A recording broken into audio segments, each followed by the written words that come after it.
Bonsoir à toutes et à tous. Jeudi 15 mai 2014, voici l'essentiel de l'actualité en Alsace. Les fonctionnaires en colère. Play-off, la SIG fait la tête, Mulhouse se réjouit. Et reportage, la propagande allemande durant la dernière guerre en Alsace. À la une de l'actualité, les fonctionnaires dans la rue aujourd'hui pour demander une amélioration de leur pouvoir d'achat. Le gouvernement gèle les points d'indice pour faire des économies. Ça ne plaît pas aux syndicats qui sortent dans la rue. Des salariés du privé ont même rejoint les profs ou infirmières. Défilé à Strasbourg avec près de 2000 personnes et Mulhouse où 300 personnes ont battu le pavé. Les fonctionnaires veulent négocier des hausses de salaire. Lionel Augier y revient largement dans quelques minutes. Le tribunal administratif de Strasbourg a étudié une affaire de selfie. Vous savez, ces autoportraits pris au téléphone. Un candidat défait aux dernières municipales a saisi le tribunal et demande l'annulation du scrutin parce que les filles de son concurrent avaient réalisé des selfies dans l'isoloir. L'histoire se passe en Moselle, dans le village de Val-les-Folquemont. Et les filles avaient appelé à faire le bon choix sur les réseaux sociaux en montrant un bulletin de leur papa. Le tribunal examine le dossier et répondra dans les prochaines semaines. Il y a séance de ciné demain soir à l'Odyssée à Strasbourg. Étonnant, vous pourrez passer la soirée en regardant des films de propagande de la Deuxième Guerre mondiale. Cette propagande cinématographique est basée sur des films amateurs et institutionnels, retrouvés entre autres par l'association Mira. C'est la mémoire du quotidien, mémoire étonnante. Reportage de Mathilde Faisan. L'Alsace, c'est aussi le toit d'une maison au pignon pointu. C'est dans la maison une élégante bouteille de vin. Près de la bouteille, une appétissante choucroute. Pendant la guerre, de nombreux films de propagande ont été tournés dans le Haut-Rhin. Mais ces images ne montrent pas forcément la propagande telle qu'on peut l'imaginer.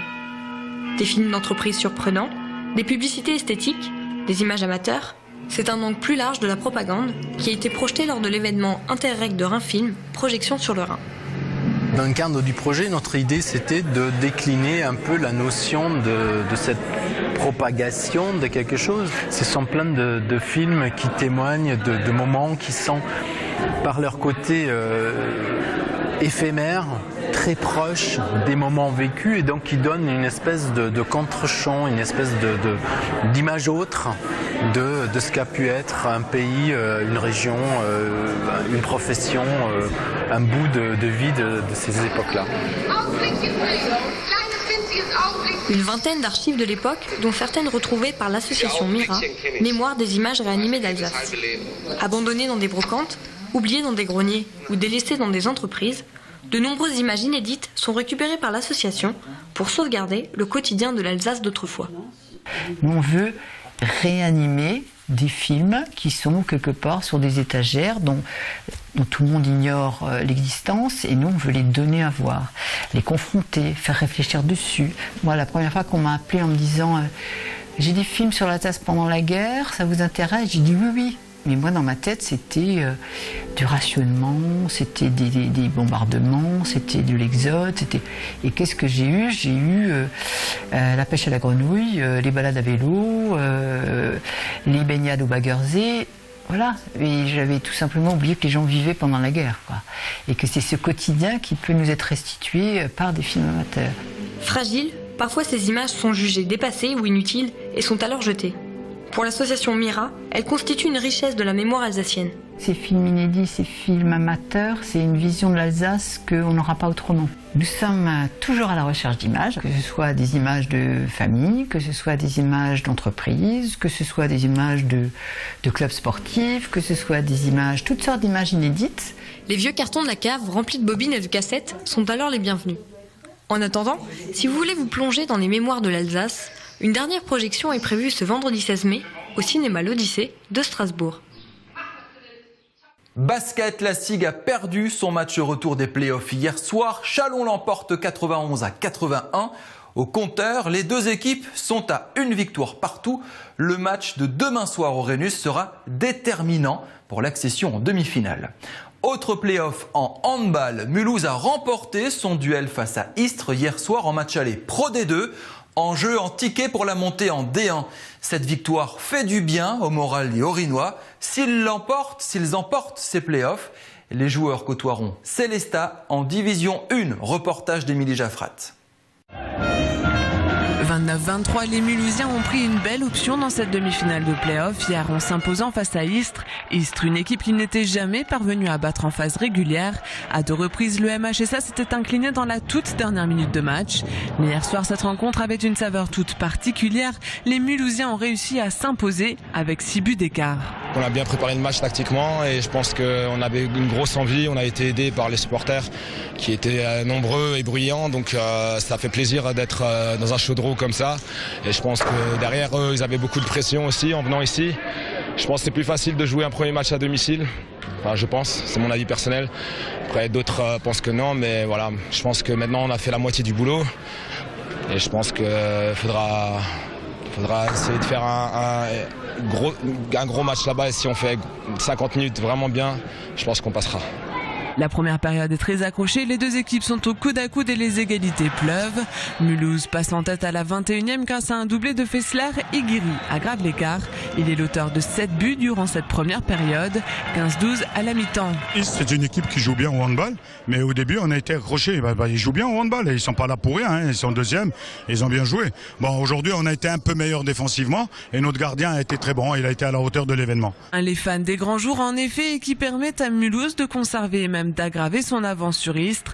Les fans auteurs de 15 arrêts dont un pénalty sur l'ensemble de la rencontre. C'est d'ailleurs sur un dernier arrêt du gardien mulhousien que s'achève le match. 6 buts d'avance qui ne seront pas de trop samedi à Istres.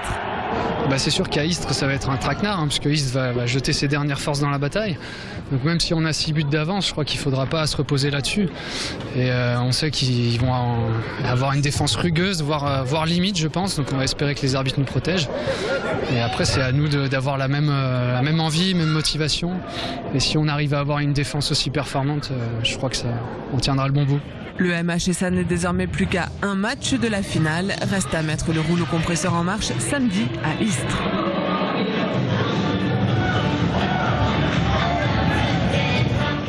Et voici Sous le Grill avec les questions d'Olivier Anne.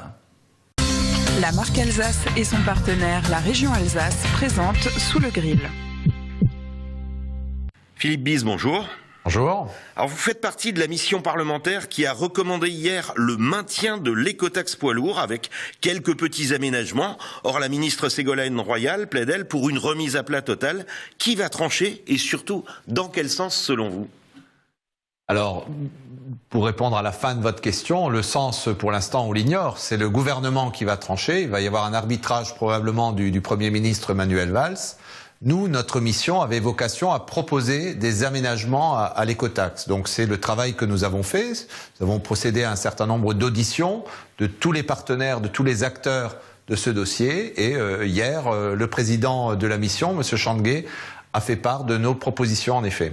Oui, alors vous plaidez quand même pour le maintien de cette écotaxe avec une proposition, celle qui a été retenue par le grand public, c'est le simple changement de nom d'écotaxe. On passe à éco-redevance. On joue juste sur les mots, mais vous plaidez pour le maintien.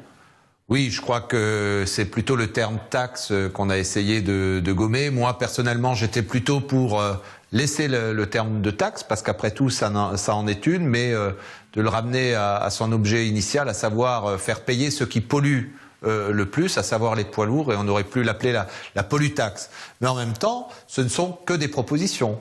Nous avons là un certain nombre de pistes que nous donnons au gouvernement. Le Sénat va faire ses propres propositions d'ici la fin du mois et Ségolène Royal, que vous avez cité avant, fera, elle, les propositions du gouvernement au courant du mois de juin. Alors en tant que député alsacien, vous avez une position forcément particulière dans ce dossier, puisque notre région serait même volontaire pour expérimenter avant les autres cette taxe ou redevance. Défendez-vous cette idée et y a-t-il des chances que ça aboutisse ? Alors non, finalement, notre mission a proposé une marche à blanc, c'est-à-dire qu'on fera marcher le système, mais qu'il s'arrêtera au moment de la facturation, c'est que la taxe ne sera pas perçue.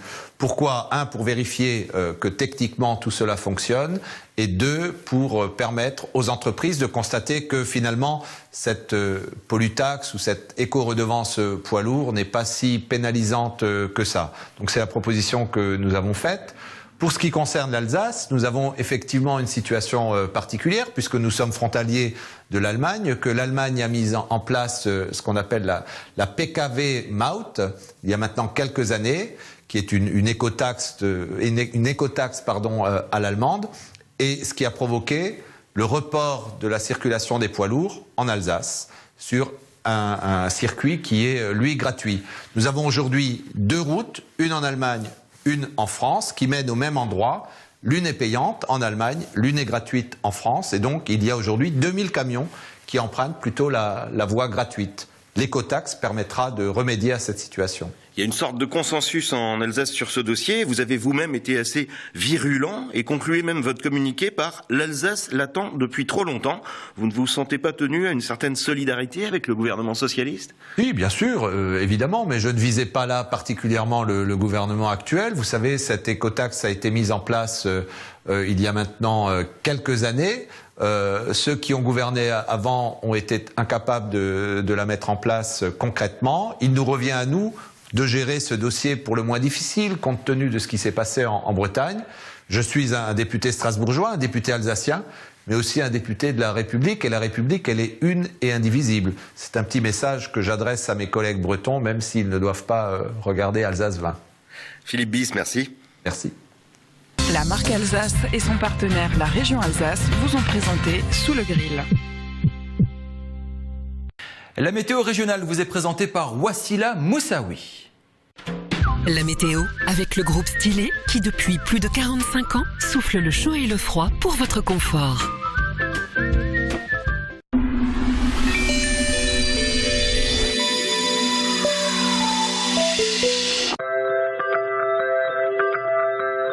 Salut à tous, bienvenue sur Alsace 20. Alors pour ce vendredi, pas de précipitations a priori et de belles éclaircies dès le lever du jour pour l'ensemble du territoire. Quelques passages nuageux néanmoins, mais rien de bien méchant. Des températures qui varieront de 6 à 8 degrés le matin, donc 6 degrés la minimale du côté de Wissembourg, 8 degrés la maximale pour Strasbourg et 7 partout ailleurs. L'après-midi, toujours des éclaircies qui restent sur le territoire, l'ensemble du territoire, avec encore ces quelques passages nuageux et des températures qui grimpent jusqu'à 18 degrés la maximale du côté de Reichshofen, Strasbourg et 17 degrés la minimale dans le reste du territoire. La tendance pour le lendemain samedi, première tendance de votre week-end, avec encore de beaux rayons de soleil et des températures qui varieront de 6 à 20 degrés au cours de la journée. On termine par l'éphéméride. Ce vendredi 16 mai, nous embrassons les honorés. Le soleil se lèvera à 5h47 pour nous quitter à 21h04 et nous gagnons 3 minutes de soleil. Je vous souhaite de passer un excellent week-end en compagnie de Nicolas. Quant à moi, j'aurai le plaisir de vous retrouver dès lundi. Excellent moment sur Alsace 20.